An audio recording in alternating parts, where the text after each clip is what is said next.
I've been procrastinating on this job for quite a while. I've done a lot of customizations to this car. One of those was putting an aluminium rocker cover on it. Having an aluminium rocker cover on an old pushrod engine like this makes a huge difference in the amount of nuisance noise that you get in the cabin of the car. The original rocker cover on this Fairlane was sheet metal pressed, and that does virtually nothing to reduce the amount of lashy kind of noises that come from having the push rods and the rockers and the valves all moving underneath. The aluminium rocker cover just reduces so much of that noise. I actually got this from America, a website called Ford6performance.com, I think it was. Back in the day, someone was actually making a duplicate of these Australian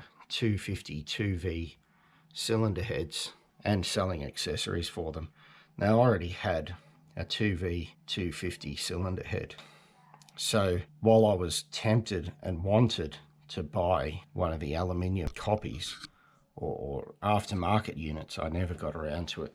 Sadly, I think that's no longer an option. I think possibly the owner of the business may have passed away. Anyway, what I wanted to draw your attention to is this little problem here. Down in that little valley in between the inlet runners, you can see, and there's another one there, the oil that has accumulated as a result of a leaking rocker cover gasket. I'm pretty sure that when I installed that rocker cover back in around probably 2010, 2011, I think it was, so we're talking well over 10 years ago, that cork gasket underneath started leaking not too long after. Now, one of the problems with this whole setup is these wonderful looking hex drive cap screws, which look pretty good. The main problem with these being, if you've ever had these cap screws before, the amount of torque you can actually put into those screws using a hex wrench or an Allen key is actually fairly limited. And when you're using a cork gasket, you don't want to put a heck of a lot of torque onto those screws, all right?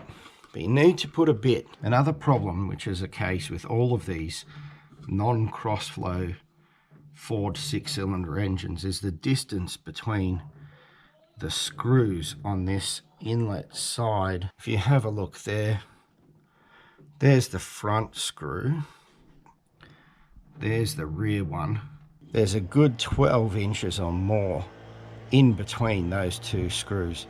So that means the ability to get good tension down on this center section is actually pretty limited.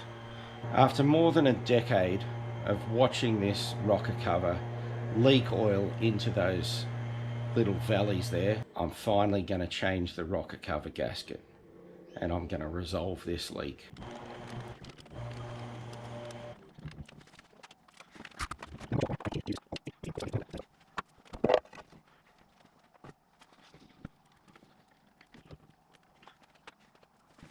I was talking about noise. This is the source of all of that lashy noise that you get in one of these. You can see quite clearly where the oil has been leaking through here and around here. What I'll do now is give this all a bit of a clean. This is the stuff I like, Blue High-Low Mar. I'm going to apply that to this surface, and then I'm going to apply it to the other side of the gasket.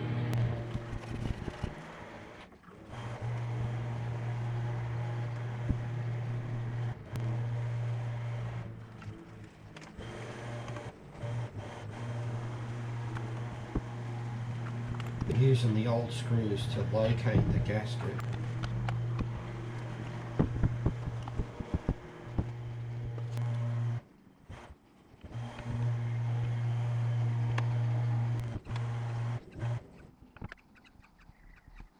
Alright, that's ready to go back. In order to run these studs in, what I'm doing is just putting a loose nut on and then finger tightening that nut up against the hex.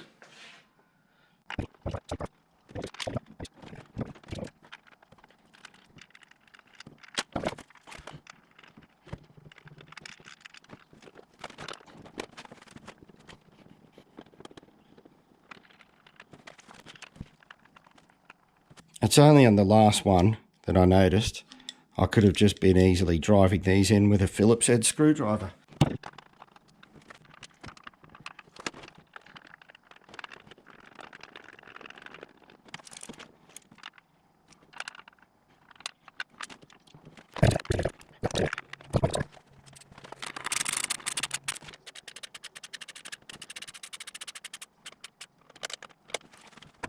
So that's it. I've replaced my rocker cover gasket, and I've replaced those horrible hex-headed screws with studs and nuts.